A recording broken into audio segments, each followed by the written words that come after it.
जय हिंद दोस्तों, नमस्कार, प्रणाम। अभी आप देख रहे हैं अरविंद कुमार ब्लॉग्स। और आज अभी हम हैं सिवान जिले के आईबी में।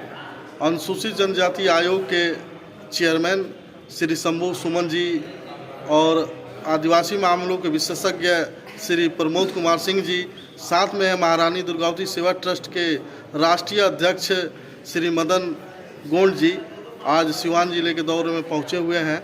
और अभी आईबी में सारे सगाजन इकट्ठा हुए हैं अपनी अपनी समस्याओं को अवगत कराते हुए। चलिए दिखाते हैं और बात भी करते हैं।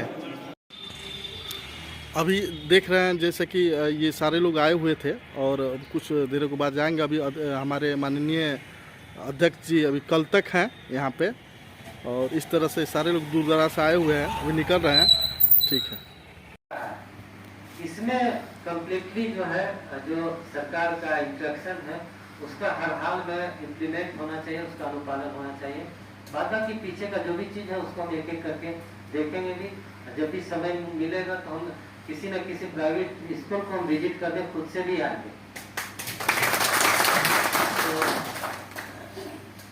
हमको लगता है कि सूची आप लोगों के द्वारा उपलब्ध कराया गया होगा।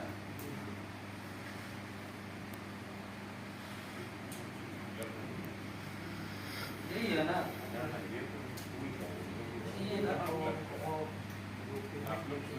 पहले आधार बनवाने के लिए विद्यालय से सर्टिफिकेट लिखवाया जाता था, हम लोग लेके दे देते थे तो उसमें आधार बन जाता था। लेकिन करीब 1.5-2 साल से इस प्रोसेस को बंद कर दिया गया है। कोई भी प्राइवेट स्कूल लेके दे रहा है तो आधार जाने पर लोग कह देते हैं कि नहीं, इसको हम नहीं मानेंगे। तो उस स्थिति में सर हम क्या करें, बच्चों को आधार कैसे बनवाएं? करवाने के लिए थोड़ा सा आप लोग के गार्जियन को भी मोटिवेट। हाँ सर, हम लोग करते हैं। तो गार्जियन ही आदमी कहता है कि नहीं सर आप लिख के दे दीजिए कि हमारे यहाँ की जन्मतिथि ये है, स्कूल से कोई सर्टिफिकेट दे दीजिए। तो हम लोग देते हैं तो ब्लॉक से नहीं बनता है, ब्लॉक में हमारे यहाँ शीशो पर सब नहीं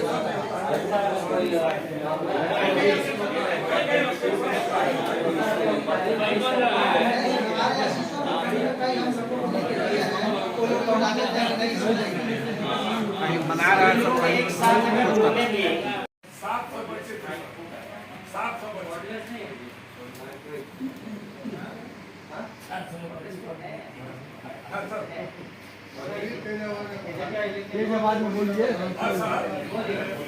उस समय 2009 में 700 बच्चे थे, तो उसमें पूरे 700 बच्चे को 25% मैंने 200 बच्चों को SC ST OBC और कुछ समान वर्ग के भी लोगों को के तहत नहीं दिया।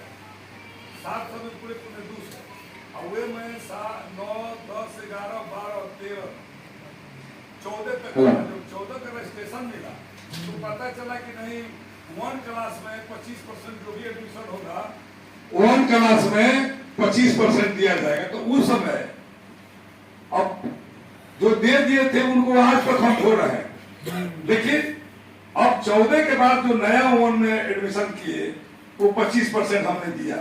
और उस समय जो बीपीएल था के तहत जो बीपीएल जो लेकर दिया उनको मैंने माफ किया, एडमिशन किया और फीस माफ किया। आज भी अब वही 1 क्लास में ही जो जितना एडमिशन होता है उसका 25% देते हैं।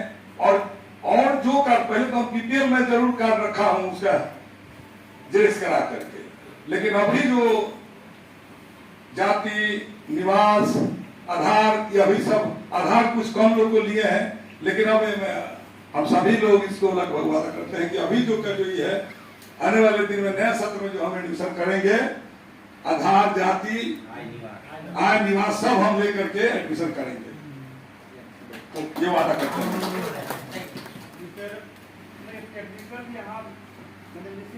इंस्टीट्यूशन चलाने के चलते मुझे होता है, मैं इस पर सबका सलाह और आपको एक सुझाव में जो बच्चे 1 में अब वो लड़का तीसरे क्लास में जाकर उसके गार्जियन में कहीं निश्चित रूप से उस सीट को भरिए।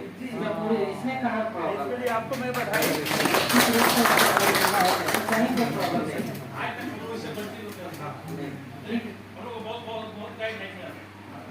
और जैसे और किसी को कुछ देखिए, हम अपनी बात के साथ साथ आप लोगों की बात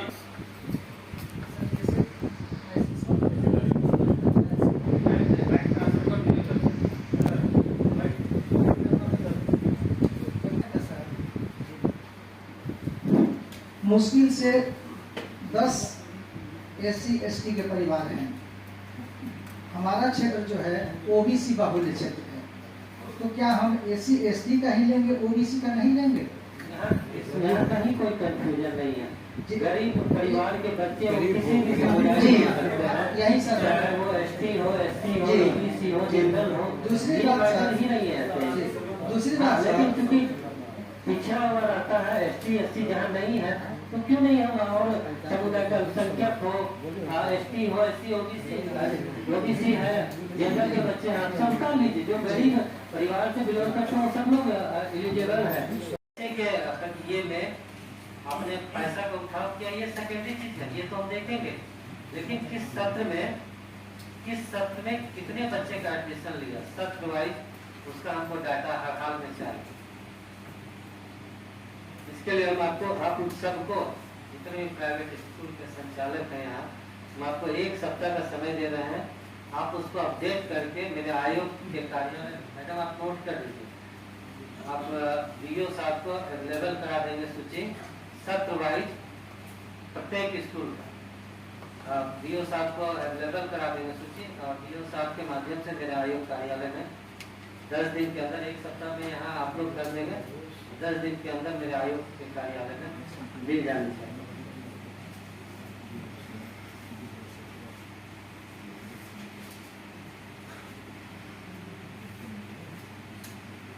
प्लस में इस जिले में SC का तो छोड़ दीजिए, SC को अगर जोड़ के तो हमको लगता है कि 8 लाख प्लस के साथ 8 लाख प्लस में ST SC मिला।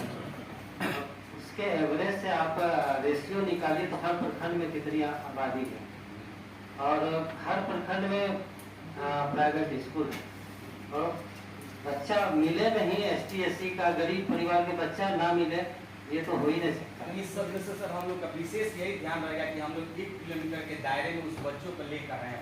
हर एक अवस्था में हर प्रखंड में कितने स्कूल हैं? एवरेज 30-35 एक प्रखंड में जब विद्यालय है, प्राइवेट स्कूल है, तो उसमें आप समझ सकते हैं कि बच्चों की संख्या आबादी के हिसाब से तो निश्चित रूप से हर प्रखंड में आबादी है। कहाँ किस प्रखंड में गरीब बच्चे, गरीब परिवार के बच्चे नहीं है। इसको मिशन मोड में लेकर के इसको प्राथमिकता के तौर पे आप लीजिएगा, तभी एक अंदर से भी होनी चाहिए कि मुझे ये काम करना है। विभाग से भी हम लोग को निर्देशित किया गया है कि स्पेशली आप 1 किलोमीटर के दायरे से SC ST के बच्चों को लेना ही। इस सत्र से हम लोग हर हाल में इसको प्रयास करें कि फुलफिल करें। चलिए, एक बंधु ने अपनी बात भगवानपुर प्रखंड में निजी जो प्रस्वीकृति प्राप्त विद्यालय हैं, उनका आधार ब्लॉक नहीं बना रहा है, लौटा दे रहा है। ये बहुत प्रॉब्लम है। गार्जियन मैंने गुस्सा होकर के नाम कटवा ले रहे हैं सरकारी में, जब आपके यहाँ से आधार नहीं बनेगा। DM साहब को वहाँ से लेटर भेज देना है, सारे लोग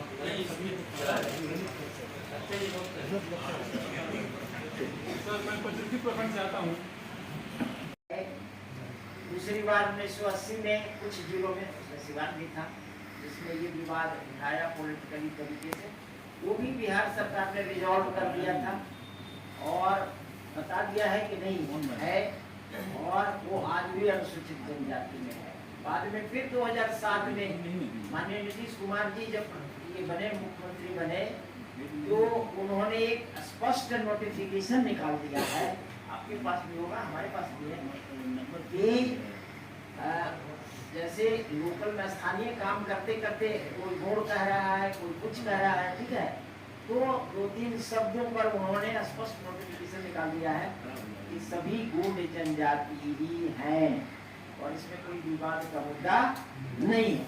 इसलिए पुरानी बातों को लेकर के आज भी कहीं कहीं अधिकारी ऐसा कंफ्यूज्ड है कि ये नहीं, या अगर कोई गौड़ जनजाति का गुण है और वो किसी वीडियो से या किसी सीओ से किसी ट्राइबल राइट्स को लेकर के कि हमारा ये कॉन्स्टिट्यूशनल राइट्स है, इसको आप दीजिए, आप क्यों नहीं देंगे, अगर इस विवाद में चला गया, कंफ्लिक्ट दिखा, तो उन्होंने बदला लेने की भावना से वो एसडीओ को भी बता देंगे कि हमारे प्रखंड में नहीं हुआ। ये तरीका गलत है। आप किसी से व्यक्तिगत बहस के आधार पर पूरी कम्युनिटी को आप कटघरे में खड़ा करेंगे, क्या ये उचित है? व्यक्तिगत राग द्वेष के लिए सरकार के कानूनों में, सरकार के अधिनियमों में, सरकार के परिनियमों में, सरकार के अधिसूचनाओं में कोई जगह नहीं, ठीक है। इसलिए सीवान जिले में अच्छी आबादी है। आप ध्यान देंगे पहले 13,800 2001 में था, अभी 87,000 दिख रहा है। और ये 87,000 कम इसलिए दिख रहा है क्योंकि हमारी आपकी मानसिकता में कहीं न कहीं खोट है।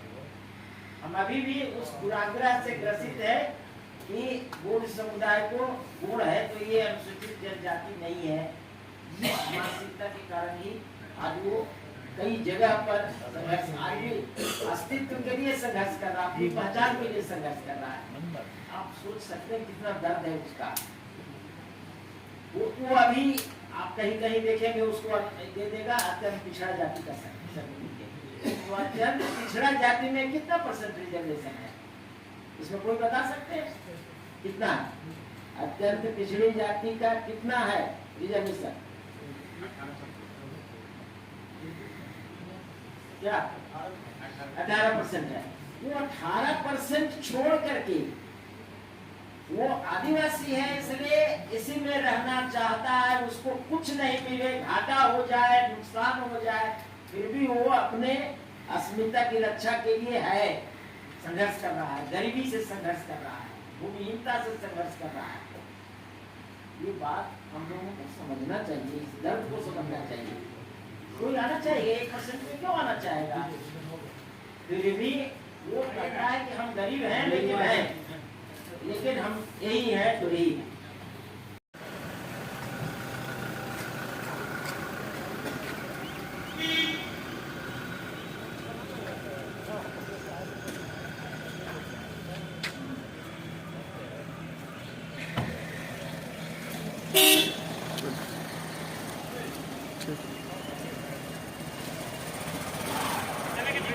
तो ये सब सोच करके जो भी पेरेंट्स लोग गरीब परिवार से आते हैं वो जाने का हिम्मत तक नहीं जुटा पाते हैं, ये सच्चाई है। लेकिन क्योंकि इसको शिक्षा का अभाव भी कहा जा सकता है या जानकारी का अभाव कहा जा सकता है, जिसके कारण उनको अपने अधिकार और कर्तव्य का पता नहीं होने के कारण अगर उनको अपने अधिकार का, अपने कर्तव्य का अगर ज्ञान हो तो निश्चित रूप से वो भी अपना हक और अधिकार के लिए आपके स्कूल में जा सकते हैं, जाएंगे। लेकिन क्योंकि हमारा समाज निश्चित रूप से पहले से कुछ बेहतर जरूर हुआ है, पर औरों के परिप्रेक्ष्य में देखें तो आज भी ST/SC समाज औरों के परिप्रेक्ष्य में काफ़ी नीचे है। माननीय मुख्यमंत्री श्री नीतीश कुमार जी के नेतृत्व में तो सरकार चल रही है और निश्चित रूप से डेवलपमेंट हर समुदाय के लोगों के लिए किया गया है, इसमें कहीं कोई बुराई नहीं।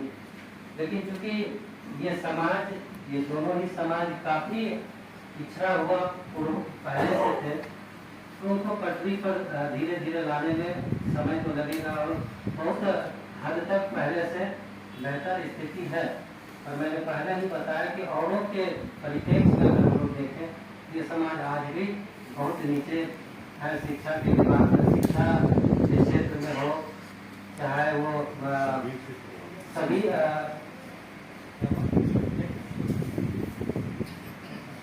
शैक्षिक क्षेत्र हो, आर्थिक क्षेत्र हो, सामाजिक स्तर पर हो या राजनीतिक स्तर पर हो, निश्चित रूप से आज भी ये समाज पिछड़ा हुआ है।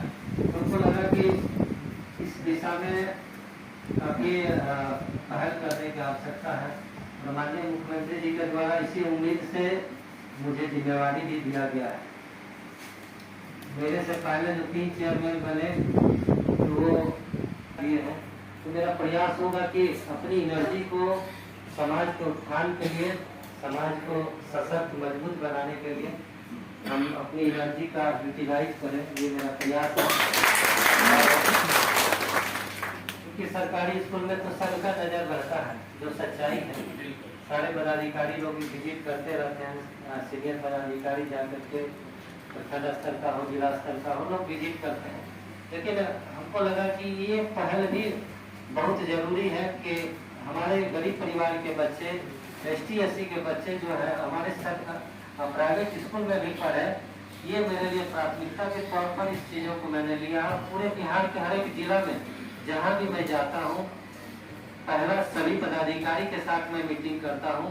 सारे विभाग से रिलेटेड जो भी मामला मेरे संज्ञान में या मेरे आयोग में आता है, तो उस पर मैं फर्स्ट हाफ में मीटिंग करके जो भी समस्या मेरे संज्ञान में आता है उसका उस प्रॉब्लम को मैं सॉर्ट आउट करता हूँ, करवाता हूँ, पदाधिकारी को निर्देश देता हूँ। और सेकेंड हाफ में मैं स्पेशली शिक्षा विभाग से ही रिलेटेड मीटिंग में हर जिले में रखता हूँ, ताकि जब हमारा समाज शिक्षित होगा तभी वो अपने अधिकार कर्तव्य का उनको ज्ञान होगा, और वो तभी जब शिक्षित होंगे तभी लोग जो है हर क्षेत्र में वो डेवलप कर पाएंगे। तो इसी संदर्भ में आज का जो मीटिंग है, और पहले से ही आप लोगों को सारी चीज़ से अवगत करा दिया गया है कि प्रत्येक स्कूल वाइज जो है उसी लेवल कराने का मुझे लगता है बहुत सारा चीज़ मुझे देखने को मिल रहा है। तो आपने कितनी राशि उठाया, किन बच्चों के बिहाफ में उठाया, वो तो है ही, उस चीज़ को हम देख लेंगे। दूसरी सबसे महत्वपूर्ण बात है कि जो नया सेशन चल रहा है, जो नए सत्र में आप लोगों के द्वारा बच्चों का एडमिशन लिया जाएगा। पहले आपने क्या किया वो तो मैं एक एक करके देखूंगा ही कि आपकी, क्योंकि करना ये है कि आपने जितने बच्चों को एडमिशन लिया है जिस सत्र में, उसका 25% गरीब बच्चों का एडमिशन होगा।